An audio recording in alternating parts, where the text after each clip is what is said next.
Assalamu alaikum wa rahmatullahi wa barakatuh. Thank you for joining us. We're the R2F show. Um, you guys have been here before. You know what we're about. If you haven't been here before, we talk about all things related to spiritual abuse, deviancy, sectarianism, and cults in the Ummah. And today, our topic that we're going to be talking about is being a parent of a child who is still stuck in a cult. We had a few questions come in about this topic, particularly in the context of a parent who has left the cult and they still have kids, whether they be younger kids, teenage kids, or adult kids who are still in the cult, and it causes all types of issues. So if you have any questions, type them in the chat.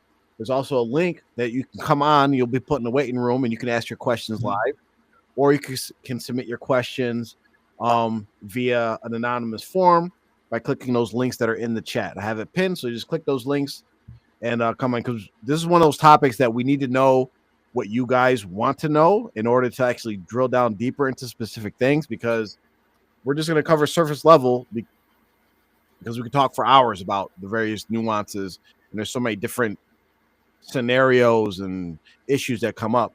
But the first thing I want to talk about is there's going to be like kind of two scenarios that a parent can be in, right? So you could be a parent and you're going to be married to somebody, you have kids, and usually the first situation is what usually happens is one of the parents leaves, and then the other parent is still kind of involved in the cult with the kids. So in that scenario, do you guys have any advice for parents that are trying to help save their kids or help wake their kids up from the cult, and or keep a relationship with their kids? Because there's a lot of different things that happen with that. Any advice for our viewers on that context? Yeah. So the first thing I would think is that is it a matter of if the parents are trying to save the kid, does that mean both parents are off the juice? Then I would say that it is possible, but unless the kids and by uh, the children are older, probably like 18 or up, Mm-hmm. then to work on the kids without working on that other parent who is either still on the juice or heavily influenced or affected by it is almost like trying to you know uh you know patch up a trying to patch up a leak when you've got a big Yeah. you got more trouble in other areas. So if one of the parents is still on the juice, then working on your kids getting them off the juice is, I don't want to say it's a waste of time, but it's counterproductive because everything that you're putting in or trying to take out, that other parent who's on the juice is, Yeah. reinforcing that, even more. So I would say first step is to look at that other parent and see if you can, you know, possibly get them off the juice. Yeah. And it's kind of, I'm going to cover some questions that came in on our forum, because I want to make sure we answer the question as well, and it relates to what you just said. And the first question was, how do you co-parent with a cult member? And I'm going to say this is one of the topics where, me personally, I can't tell you any advice from like, oh, this worked for somebody. I could just tell you what all the examples of that have not worked and continue to not work, right? And for as long as I have seen, there's all the different examples that are out there that I know of personally, myself, my own situations, family member situations, friend situations. There is no co-parenting with a cult member. It doesn't work. It absolutely does not work. Because if anybody's been through any type of divorce situation, custody situations with children, it's hard to co-parent without throwing in like a whole deviant sect of belief in there. Now, you may think, okay, I'm going to co-parent with this person. We were married once. We want what's best for the kids, whatever. You're not actually co-parenting with the other parent. You're co-parenting with the cult. That's really who's influencing everything. It's not the parent, it's not the other parent, it's the cult. So in short, there is no co-parenting with a cult member. Now, there's different things you could do, but it depends on the situation. If the kids are young, I would say your best bet is to try to take some legal action if you have a chance to get custody. But that advice even changes depending on whether you're a man or a woman. Because if you're a man, you're really going for that battle just to get blessings from Allah because you're going to lose. That's really the only reason why you're doing it. Is like, I want these blessings. I'm probably going to 99% chance I'm going to lose this battle, but at least I'll get the blessings from Allah. So again, there's a lot of different nuances, but in short, there is no co-parenting with a cult member, and you have to really, it goes back to the deen, right? Where, because co-parenting is, when you take religious context out of it, co-parenting is like a mediation or a negotiation between both parents with the idea of like, well, we just want what's best for the kids, and we're going to sacrifice our wants to try to just have a good relationship for the kids' sake, right? Now, think about that in a religious context where now you're saying, I'm going to work things out with these people who I know are deviants, who I know are leading my kids to possibly hellfire, but I'm going to find the middle path between us. Now, I have not seen any examples of that strategy working. And so I would say my best advice in a situation like that is, as a parent, the best thing you could do is stand firm, stand your ground, and draw your lines, and just keep making dua to Allah that somehow they're going to get pulled to your side and Allah is going to guide them to the truth. What do you guys think? Yeah. I mean, yeah, and I definitely will say that you should definitely be making dua and asking Allah to guide them to the right way. But after that, some tangible actions or steps that you could take, and you have to understand, I don't want to say it's not a religious thing, but you have to look at it more of like a social issue, right? Because what you're battling against is, if we're talking about the children, what are you going to be working against? The children have a social circle. Maybe they have friends that are in the cult, and this is maybe even the strongest factor, because sometimes, depending on how that parent is dealt with, they may or may not. They may excommunicate the kids. They may, start to ostracize them. The kids might start to get teased or boycotted, or these things from other children in the cult. Maybe other children in the cult are calling your father or your mother a deviant or a kafir or a munafiq or all these things. So you have this social aspect that you're battling against, and so one step that I would try to implement in that situation is to try to, when your children are with you, try to introduce them and try to have them plugged in with other children who are not in the cult. But you also will be fighting against that, because one of the cult methodologies, one of their marching orders, so to speak, is that they don't really associate with people outside of the cult. They really look down on that, like really befriending them and over people in the cult.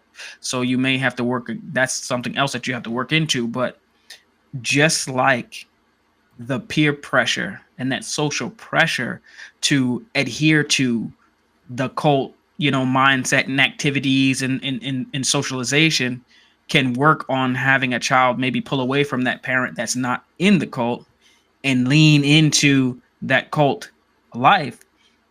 It could work in your favor as well if they have other children who they befriend and they're cool with, but they're not in the cult. And so they will also, and I'm not condoning like teasing or anything like that, but those friends that they may make outside of the cult might clown them or might make fun of them for be- believing that your sheikh can turn into a bird and fly around, or that he knows everything, or these types of things.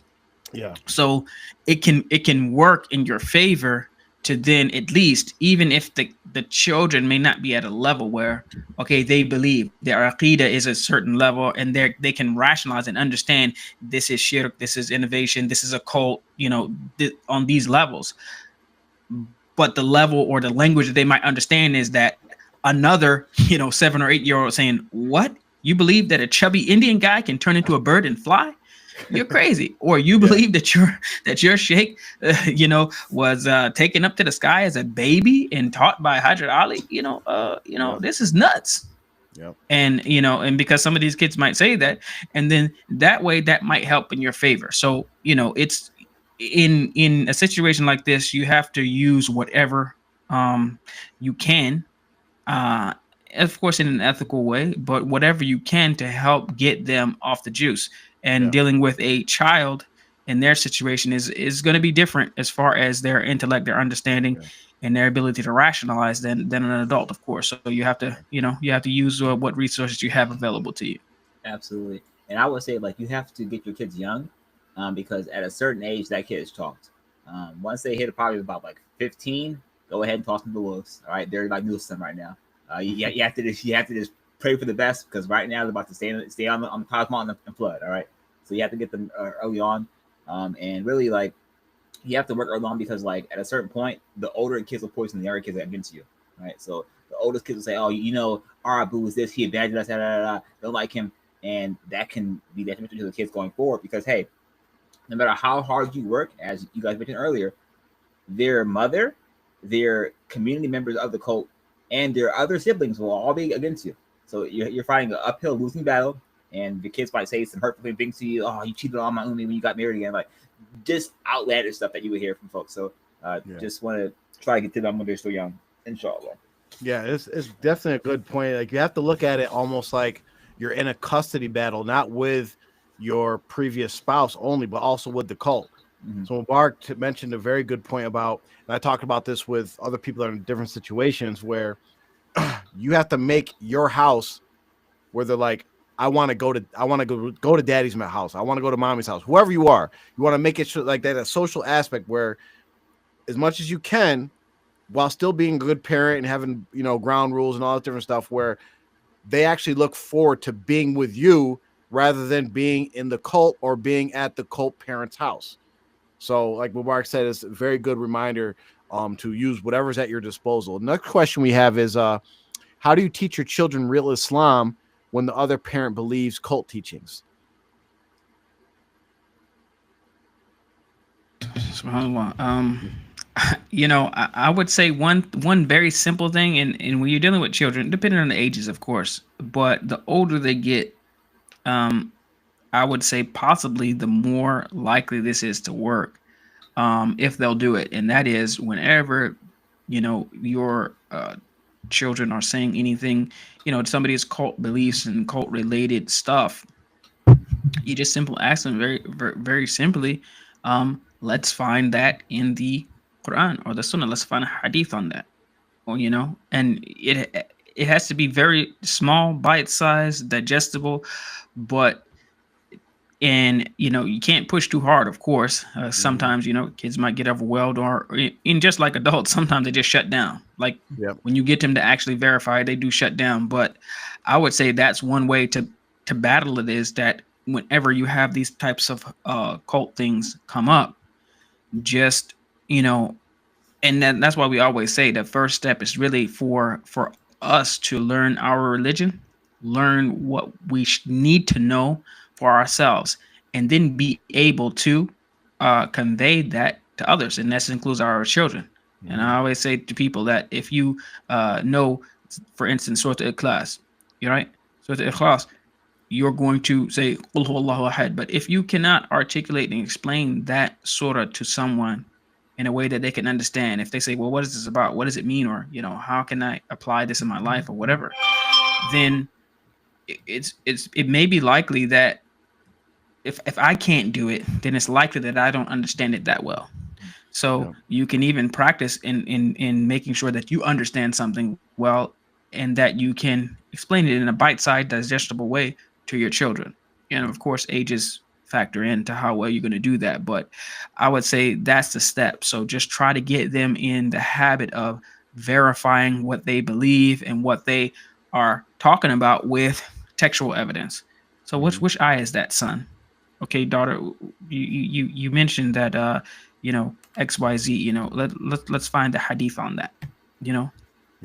And you can even, like, sometimes I'll just say this, sometimes with people who these people who get into the, they get stuck on the Maulid, the Milad al-Nabi, and they want to celebrate the Milad. Sometimes people who are newer, they don't understand, they don't really know why they're doing it. And you just tell them, say, oh, you remember the hadith, how Omar did it, right? You ain't doing it right if you didn't do it how Omar radiallahu anhu did it, right? And so they might go off to looking. Like, not find a thing. Yeah, where's the hadith? How did they gonna be Google searching or whatever? How did Omar celebrate that? They could get a rude awakening. He did it. So, and so sometimes you can get them that way. Yeah. It's a good point as well, is that if you have younger children, it's actually easier to kind of teach them things that you would think would be easier to teach an older child, but once they get indoctrinated, you're not gonna be able to teach them. So like if you have younger children, you could start prepping them like, yeah, it's not right for someone to say that they're part of Allah or that they're Allah. Like, and actually young kids will understand it a lot easier.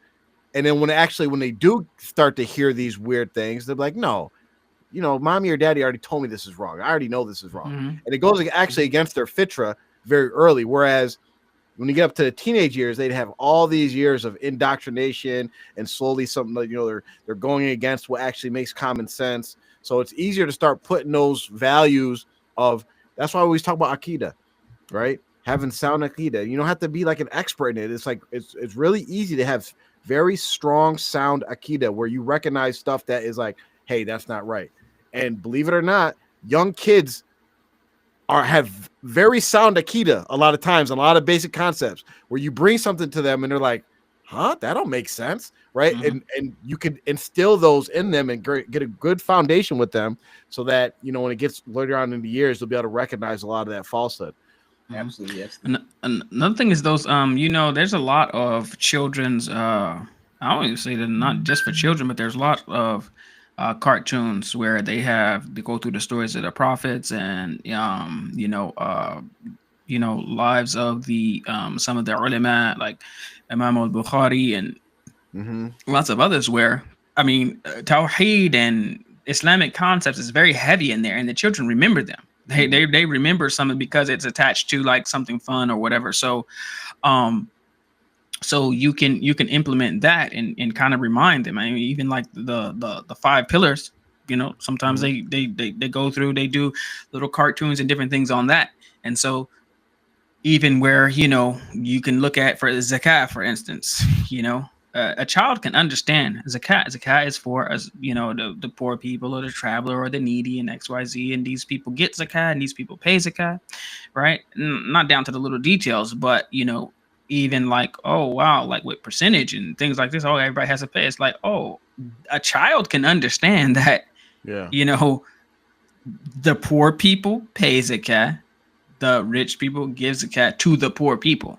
So when there's no zakat, first of all, even a child can ask about that. So who, how, where is zakat being paid? Because in certain cults, there's no zakat. There's just give the money to the cult. Yep. Yeah. And then the cult, does whatever with it. So that's, like I said, anytime there's the basics of Islam are there, you keep instilling those in your kid and try to tie it to, their actions. And then when these actions that come up in the cult or beliefs that come up, they will be able to say, hey, this doesn't fit with, the things that we were learning or doing with my dad or mom. Absolutely. Right, we have a few more questions. We have to try to run through these. Go ahead, Omar. I'm gonna collect them up real quick. You can, as parents, you can incentivize, and even for adults too, you can incentivize learning positive behavior with positive reinforcement. So whenever you teach your kid, hey, listen, you go over these basic Aqidah issues, or you go over the 5 pillars, like here, here's a piece of candy, and so they'll forever associate that. Okay, this is good thing. It's good thing. It's good thing. So you just have to like train your kids, condition them is the correct term. Condition your kids to be okay. This is definitely not right because I know that this is right because I've been trained this way. So this positive reinforcement repeatedly will have them on the path. Okay, nah. He can't be God. There's only one God. It's not 7 of them. It's not possible. Mm-hmm. So you have to train them repeatedly and give them positive reinforcement. Okay, good job. Here's a piece of candy. Here's some freaking toy. You can go freaking watch this show. Like this positive reinforcement will help you out a long way in terms of getting them to their. It's almost like what we the term indoctrination has a negative rap, but let's be real. As parents, we're trying to indoctrinate our kids to be good Muslims and good people and all these different things. So you have to actually fight the negative indoctrination with positive indoctrination. Yes. Okay, so you have to work against it. So the next question we have is, many of us choose to protect our kids by raising them away from the cult. Now that they're older and encountering the cult for the first time as young adults, they are attracted to the community and don't see or believe the dangers. How can you prevent your children from joining the cult? I think this is a very straightforward one, and I think this is advice really to parents and their behavior, and a lot of advice. We have a lot of people that actually leave the cult, and it goes back to what I said about you have to be able to stand firm. You have to draw lines, right? If you have a choice, especially with your kids, like say you have custody of your kids, you raise them outside of the cult, and now you have you have family members that are still in there and functioning. You have to make it very clear to your kids at a young age, before they get to that age of wanting to do things by themselves, that that place is no good. You aren't allowed to go there. You aren't allowed to go to their, like, you have to really be clear about it, because if you don't, you're going to send a message like, oh, it's okay to be involved with these people. It's okay to interact with these people. And you always have that chance of them, like you said, this person said, they get attracted to something. And we, as being parents who, whether we grew up in a cult or our parents were, however we got connected, and we raised our kids in a cult, we have now subjected our children and our children's children and our children's children all the way down to them actually rejoining the cult. Because you never know at what point where there's still a family connection or something, where someone says, hey, remember cousin so-and-so? They were really cool. Let me go visit them this Eid. And you might be generations removed. And they go to one of these compounds and they get love bombed and all these different things. They see the hookahs and they're into that. Like, look at these guys shaking and dancing and stuff. This is all right. And guess what? Your family has just now rejoined the cult. So you have to be very clear with your children about what is bad, what is negative. And at the end of the day, when they're adults, you just have to do the same thing and keep reminding them, because they're going to make their own decisions. And this is something we could talk about in a whole nother show, but it relates to this. You also have to learn as a parent when to let go. Mm-hmm. Right? You have to, like, it's not like you're saying you're giving up on your kids. However, you can't destroy yourself and the family you have and everything else by trying to basically fight a battle that you may not win. Ultimately, they have to make their own decisions. But again, I think for this question, the best thing you could do is make it very clear that, like, yo, they're your cousins. It's almost like this. I'll try. Don't ramble too long. It's almost like this. I have non-Muslim family members. Dang it, Jaffer. Right? We go to family functions, and they'll see my nieces, nephews, brother-in-law, aunties. We'll go to a family barbecue. Then all of a sudden, beer pops up, alcohol. Abu, I thought we can't drink that. Yeah, we can't. They're kafirs. And if they don't stop, they're going to hell. But they're still your uncle, and you can be nice to them and play with them, but you're not allowed to do that. And they're very clear on that we don't drink alcohol, we don't drink beer. Now, if you don't make that same stance with, hey, they're over there jumping up and down, and yeah, they're deviants. They may not be Muslim. You don't want any part of that. right? So I mean, that's what I got to say. Absolutely. Yeah, that's what I was gonna. I was Exactly. gonna say you kind of have to treat them like you have to treat them like. And I am not. We are not trying to say that they are kafirs outright. Like these are the everyone in that code is kufar, which I mean I'm sure they're teetering. They're probably close, but the thing is you have to treat it that way because it's so different from Islam, mainstream Islam, the correct Islam. So you have to treat it like as if they were Christian or something like that, to when basically you're on every time that you get your kids, you're focused on deprogramming whatever they got when they were in that environment, but also before they go, right? Yeah. Just like when we go to see our non-Muslim family members, right? We might say, hey, listen, Aunt so-and-so is going to do this. She's going to do that. We're respectful with them, but we don't do that.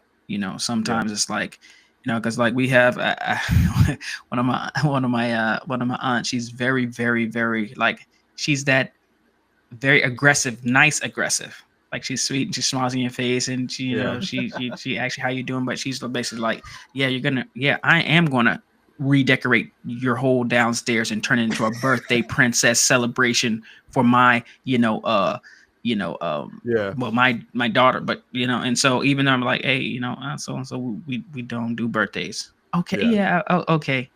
You turn your head and the whole Jonas, you got all types of Disney, going on, and there's nothing you can. I mean, and so you wind up that fight now. Now my daughters, every time they turn around, they're saying birthday this or Halloween that or whatever because we have some non-Muslim family members who that's how they roll. And so we're not going to cut them off, but it's a constant battle to where I'm like, so I'm trashing every holiday or whatever thing that they kind of bring up. And sometimes you say, oh, it's I don't want to get on into that. But the point, you understand the thing. Yeah. So you have to, just like you have to say, hey, we're going to Uncle So-and-so's house. Like we drink water, they drink alcohol. It's not right. They shouldn't do it. But, so the same type of conversation you have to have with, your children, especially if you can't keep them from going, hey, listen, when you go up to the land, when you go up to the compound or whatever it might be, they're going to get in a circle and do this hoo, ha, ha, whatever, that they do. This is not part of Islam. Mm-hmm. They shouldn't be doing it. But hey, you got to go with your daddy or you got to go with your mother for the weekend or whatever. So they're going to, they're going to get in a circle and do this, or they're going to, whatever they do. Yeah. You got to tell them what you expect them to do, why it's wrong or whatever, and that you shouldn't participate, and this is why we don't do it. And then, just like a Christian who's celebrating Christmas. Hey, it's Christmas. We don't do it. It's shirk, stay away from it, whatever. Just politely decline when they try to get you to participate. So forth and so on. Lovely. Cool. The next question we have is, what advice do you have for well-meaning family members who urge you to show up at a child's wedding when that child has made it clear you're unwelcome by the cult? Tell them to kick rocks. I'm very firm on stuff like this because this stuff kind of irks me, right? When you're dealing with cults, and generally cults are all the same, no matter what cult you come from.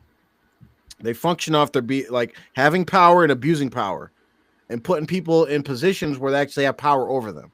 So when you're talking about cult functions, whether it's your child's wedding or family member's wedding or whatever, where you're putting yourself, like we talked about this with the funerals, you're subjugating yourself to their authority and their power, right? And you're putting yourself in a position where they can abuse you or take advantage of you, humiliate you, or whatever the case may be. And people sometimes think, oh, I'm lowering my wing to them. That means they're going to lower their wing to me. That's not what happens. You lower your wing to them and then they cut it off, right? So stand firm. And if your child or your family member has made it clear that they don't want you there, then don't show up. And if you're, and me personally, if whether it's my son or my daughter, if they're marrying anybody in the cult, I don't care if they invite me. I'm not going. Very simple, because I'm going to make it very clear, like, I don't approve of this. Now, some of the advice that we give you may not actually keep your relationship with your kids, but at least when they look at you, and like your whole point is that you want your kid to make it to paradise. Your goal isn't to maintain your relationship with your kid. That's a secondary goal, right? That's a secondary goal. Some of the stuff that we are telling you may in fact keep you out of your kids for the rest of your life. However, at least there will be a chance that even after you pass away, they might be like, you know what? Umi or Abu was right.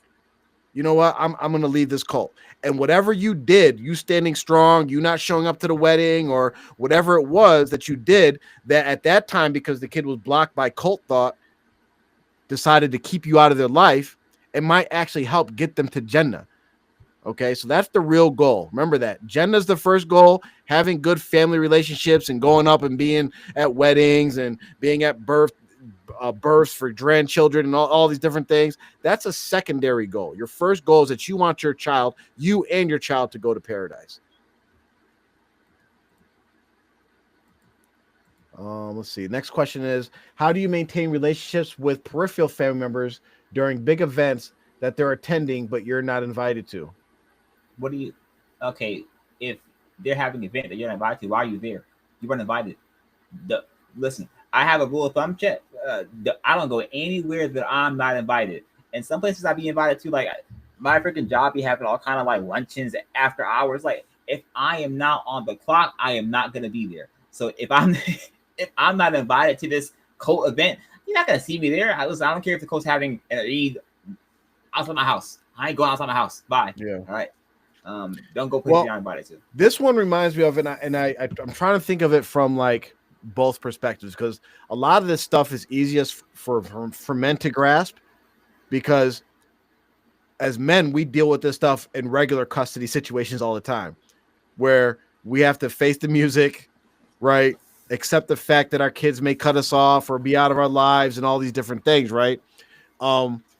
As a parent that is either has children that are in the cult or family members in the cult, you have to be prepared. I'm not going to say the word, but you have to be prepared to say F them. F them, right? You have to be prepared. And I'll give you the male's perspective in regular custodies, right? You listen to videos that men that know about how custody works, how divorce works, and how it affects men and all these different things, right? And you'll see most of them will give men advice like, screw those kids, go start a new family. Well, this same advice actually is for men and women when you're talking about dealing with cult children or cult family members. I know it might be upsetting that, oh, you just heard all your cult members had a family barbecue, and since it was a cult thing, they didn't invite you because you're not with the cult. Now you're sad for no reason. And you're upset like, damn, that's my cousins, my brothers, like, what? You know what? That's why it's very important. And Mark said in the beginning, having your kids have a new social network. Mm-hmm. You also have to have a new social network.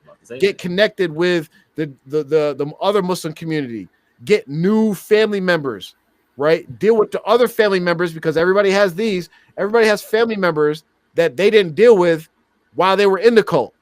Reconnect, right? Oh, yeah, I ain't seen you in years. You know what? Now you got your own family thing going on. Everybody, oh, they're having their own. Yeah, we the non-cult side, right? We the East, you the West. So, yeah, alhamdulillah. It's I'm curious to know what your thoughts are. If it's, I'm sure maybe it's a gray area, but I'll say the question, and I don't know if we have more questions, but I'll just jump my question in here. Is that What is the cutoff? At what point will you say, all right, I am going to, like, as far as my energy in trying to guide this person away from the cult /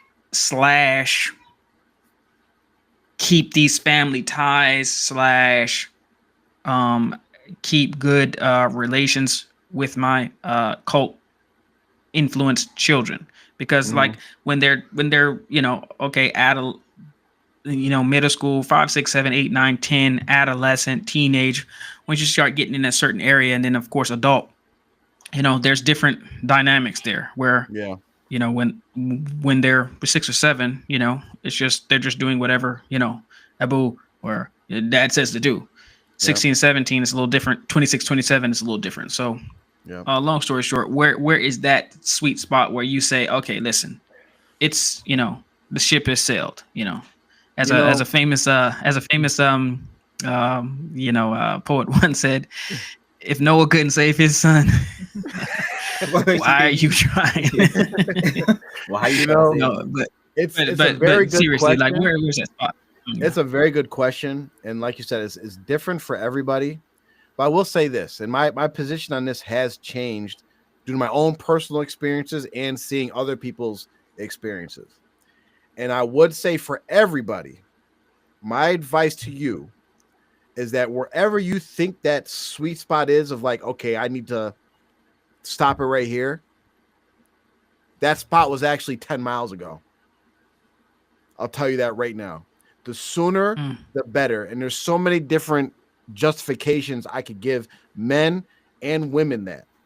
And the biggest justification is that we know that just because we love them doesn't mean Allah is going to guide them.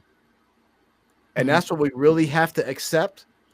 And we have to really look at ourselves and say, as a Muslim, as a human being, am I progressing and improving on the real reason why I was sent here? Okay, which is to worship Allah. Now, if you're stagnating in those things that are helping you get closer to Allah, right? And there's all types of things that help you get closer to Allah, and it has to, not just worship, like stuff that helps you prepare for worship, stuff that helps you live your life, right? Feed yourself, clothe yourself. So it's worldly and otherworldly. And you'll see that.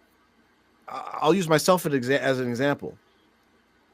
If I would have years ago said, okay, ship sailed, I would actually be in a way better place right now, actually with my kids.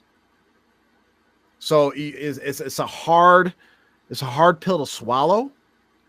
But I would just say in general, whatever you think that point is of like, yeah, I can't do no more, I shouldn't do no more, it was way earlier than that. So a person gave me advice at the almost, what was this, 8 years ago, 7 years ago, however many years ago when I first started this whole thing dealing with children in a cult and all that. And when the person said it, I was like, huh? But now I'm like, dang, Allah was telling me and I didn't listen. And the person said, man, F them kids. And I mean, it's a sad thing to say, but you got to do your best within the bounds. And if you know how these things go, you know how these things go. So let me ask you a question then. So for instance, if someone has a child, let's say teenager, okay, who is fully on the juice. I mean, they are juiced out of their mind. I'm talking about 7 sultans, Bougie can fly, whatever it might be. They're completely indoctrinated into the cult. But they have a healthy relationship with the parent who's not in the cult, as far as interacting and coming and see them or whatever. Maybe they get upset when you tell them what they believe in. It's not part of Islam or shirk or whatever. They believe in it, but they're still functioning as a normal child towards their parent. Yeah. What advice or what would you say for that type of situation? So for the parent in that situation, one, you have to do what you can within reason, without sacrificing your deen, without condoning the stuff they're doing, to maintain that connection with that child, right? I've made mistakes where I'm just like throw the match and let it burn and let's deal with the consequences type of guy. So but that's not the best way to handle it. You want to remain connected to them somehow so that you can keep giving them dawah, because there's not going to be one thing you say and they're just like, oh, you know what? Yeah, you're right. I'm off the juice now. It's going to be years and years of small little thing. I seen a video, which I was like, that's the perfect way to do it.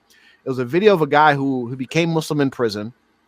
And when he came out, like, he basically started giving dawah to his grandmother, right? He was really close with his grandmother. And he said he would just have conversations with her and then ask questions. And then as soon as he felt that she was like getting short with him or resisting, he would just like back off. And he said he did this for years and years and years and years until finally, like he said, he would like have these conversations and get to like a certain point. Then it was like, oh, she's getting pissed off, and you stop. Then like the next time you get a little further, until finally like they got through the whole conversation, and then alhamdulillah, she became Muslim. And it's kind of like the same strategy you have to do with your children in that situation. Like, okay, they at least respect you as a parent and want you in their life. So you have to build off of that and keep like asking questions, because they're going to come to you and try to give you dawah. And as Mubarak said, you ask the questions like, oh, where's that in the Quran and Hadith? Well, where's this? Where's that? Ask the questions, make them think, push them a little bit, keep pushing them, keep being a good representation of Islam. And that's a key thing right there too, right? Because this will actually help you be a better Muslim too. You can't give them any excuse to say, oh, well, you drink alcohol. I ain't listening to you. You go out and commit fornication. I ain't listening to you. You have to be a good Muslim to the best of your ability so that they can't use any of those stupid tactics to be like, yeah, I can't listen to what mom or dad says because they do X, Y, Z. So. Absolutely. Last thing I'll say before we wrap real quick. It's just, as Jafar mentioned, you have to be firm and you have to be consistent, right? And your kid has to see that every time, even for your parents. Like if you're someone like I'm someone who had to get my parents off the juice, right? You have to be consistent every single day. And they have to see like, dang. And also, just to backtrack too, if you're trying to get your kids out the cult mindset and mentality, you can't still have cult friends that you're cool with every day. If you go talk to every day, like those things can't coexist. Like, oh, listen, I'm so cool with brother Fulano over here, who's still heavy on the juice. That can't. It's not gonna work out very well for you because, like, okay, well, clearly, Abu, you're cool with so and so, and he's very Jamadi, so I'm fine because you're gonna be with me forever. Like, you have to cut them out. I mean, well. I'll just say this. I'm sorry. I got 3 questions. And well, then we get the one question we have in the thing first. Okay, how can we slow the damage Jelani has done to our families so that the future generations are safe? So for those who don't know, Jelani is reference to a fake Sheikh Jelani, spiritual leader who was the previous heavyweight leader of TMOA or Tamoa cult. So he started a cult, and a lot of us have experienced or were part of this cult. So we're trying. The question is, how do we slow the damage he has done to our families so that the future generations are safe? My quick answer to that is similar to what Amr just said: is you have to try to distance yourself and your family from TMOA as much as possible. If that, or you come help us out and speak publicly against TMOA so that you can combat this. But if you're going to be someone that's like, you don't want the drama, you don't want the death threats, you don't want all the different things that we have to deal with, then you have to take active steps to separate yourself and your family from them so that you and the future generations don't ever look at TMOA as some possible safe haven or place of guidance or anything positive. So my question is, you have let's go with a teenager again. They're a teenager or maybe a young adult, 18, 20, 21, whatever. This child of yours has sound aqidah. They don't have any issues with that. They are not on the juice. They do not believe in any of that, cult stuff at all. But they have close friends and people, and these are adults, like a teenager, right? And so how would you advise that person where, maybe they go to school together, they do sports together, they do something like that, and they're not on the juice at all, but their friends are, so how would you advise a person in that situation? It's very easy. It's just like, okay, listen, are you going to let your kids go to prom because all their friends in high school go to prom? No, you're not. So like, it's like, are we just gonna just blur the lines just because they have friends? No. If all their friends want to go drinking at a freaking bar because they turned 21, guess what? Sorry, son, that's not. You're Muslim. You can't do certain things. Like Allah forbid you to do certain things. You can hang out with them, sure, but you can't go to prom with them. You're not gonna go clubbing. You're not gonna go to parties. You're not gonna have homecoming. That's not what you do as Muslims. You have to. You have to. So they play on a soccer team together. So if they place it on the soccer team together, they play Fortnite together. They have a Call of Duty, team thing. You know, they're in a college football league together.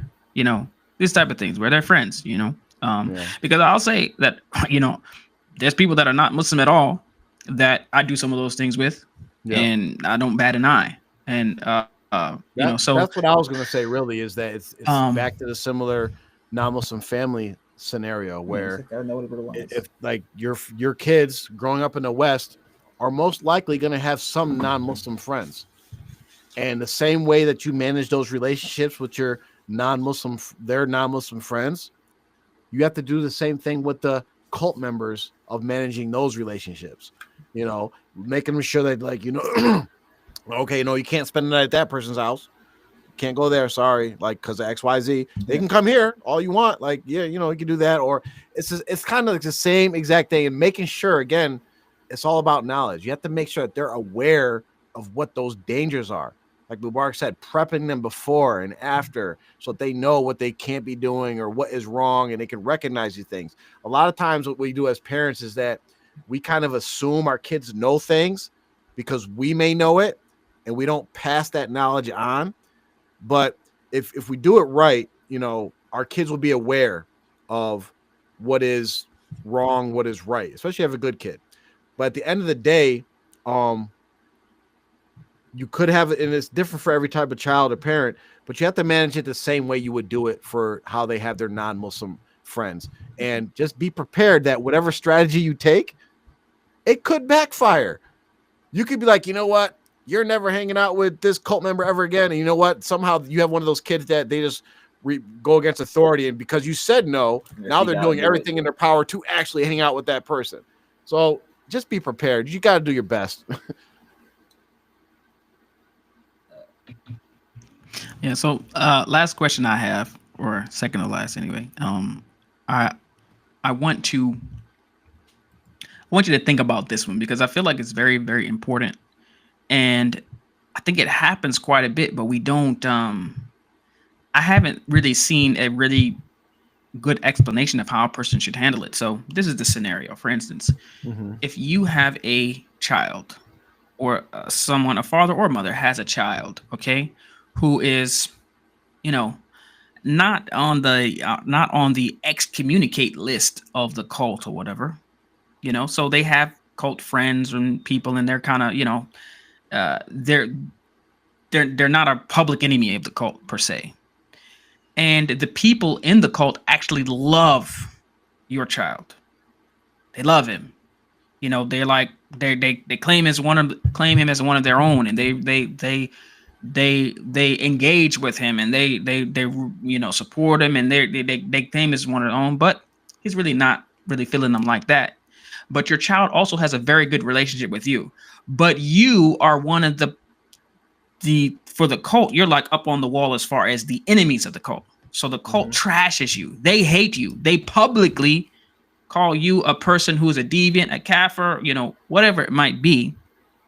Meanwhile, your own child or children, they know that you have a good relationship with your child, but still you are an enemy, but they love your child and they celebrate your child, but at the same time hate you. So what would be some advice to a person in that situation? And then kind of thinking about the child in that situation, and then maybe some general advice to, just all the players involved. I know that's a loaded question, but no, this is actually a very deep one because I know of exactly this situation. And I mean, I'll say it. You want back. My brother, my nephew. My brother Abdul Kawi is one of those. He's on that list, one of those lists that came out with like the Tiamoe's Most Wanted or whatever they had. Captain Fitna. Captain Fitna, right? And his son, alhamdulillah, star basketball player, right? Basketball player of the year in New York State, right? And there's people, which is very strange from how I was raised and how I was growing up. Those people that won't give my brother salams, but will show up to my nephew's basketball game and cheer for him, right? And after he won the state championship and won all these awards, random people that will basically not give my brother salams, call him a devil, say he's going to hell, will then have the audacity to go get my nephew's cell phone number, message him like, congratulations, I'm so proud of you. And you're like, so we had to like educate him and like tell him like, listen, because there's a certain aspect, and I believe this fits in with Islam, is that you have to honor your parents, right? And could you imagine you have to teach them? It's not like and how we approach them, it wasn't like you got to cut this person off, right? We basically taught him like, listen, this person is saying your Abu's going to hell, he's trash, he's the devil. He's saying all these bad things about your father, right? This is their position with your father. Now, how would you feel being a parent if your child was hanging around people and being cool with people that were saying these things about you? And then it makes them think like, oh, I wouldn't like that at all. Yeah, now imagine how your father feels.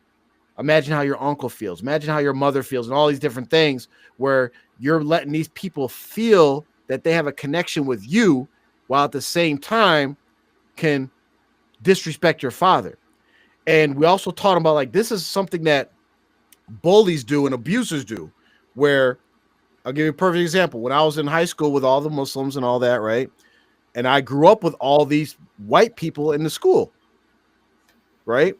And they had a problem with the new niggas in town. Pretty much, that's what it was, right? New niggas in town, we got to fight, and they'd be in fights every day. We already went through that stage real younger when we moved to the white town, right? Beat them up. They're like, all right, we don't mess with these niggas, right? These guys are cool and they're good at sports, so yeah, right?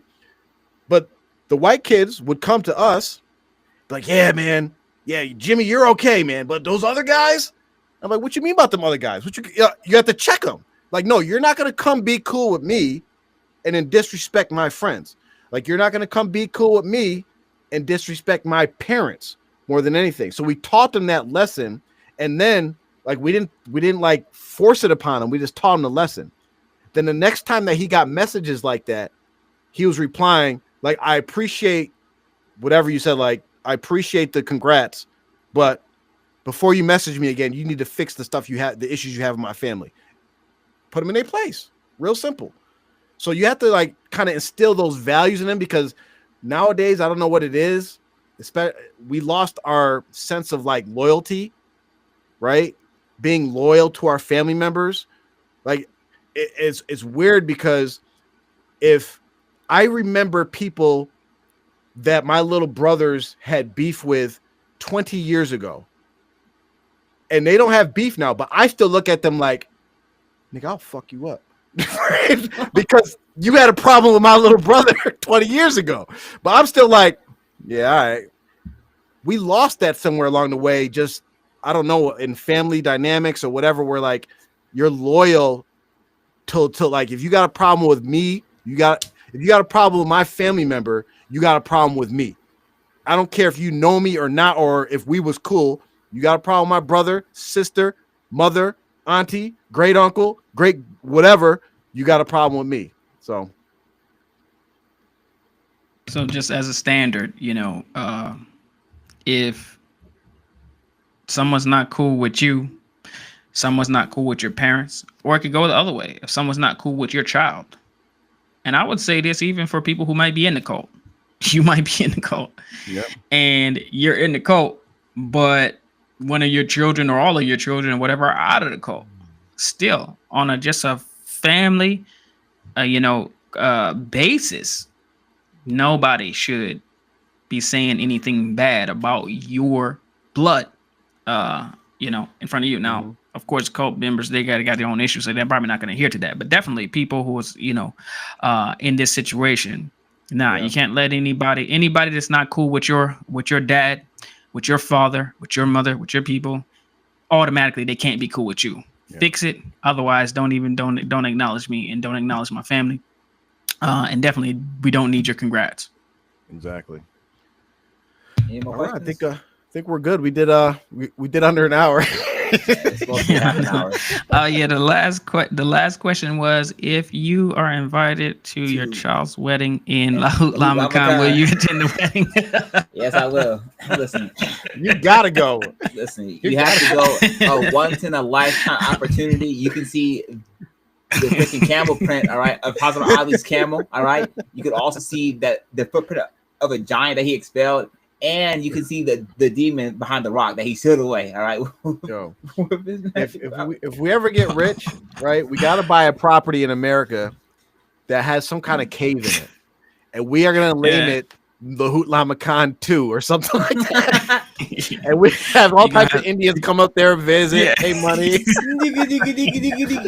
Gonna have admission fees, $25. Y'all ever seen that video where they the sorry Indians, y'all got to get it. Where a bunch of Indians, there was like a traffic cement pillar they placed down in like Central Park somewhere. You know those big stone pillars they do to like stop traffic, right? Yeah. They were doing construction and someone just put it in the park, like we'll leave it here, right, and come get it later. They never got it. Hey, is that what's big? But then some Indians found it and they thought it was some kind of sacred rock. Instead They go pour milk on it, leave offerings to it. Oh man. Oh yeah, well. And that sounds like their MO. Sounds like what they do. Would that be allowed to open up some kind of business like that? Probably not. They're like a shrine. Hey, I mean, it's a tourist destination. I mean, hey, like opening up a church. Obviously, away from the law to the Hutlama Khan 2. The cow inside. All right, y'all. We're gonna try to be on again next week. If you have any ideas for topics for us to discuss, send an email to emailr2f@gmail.com, or you can submit it via the link that we have posted here as well. Thank you for joining us, and we'll see you next week. Assalamu alaikum wa rahmatullahi wa barakatuh.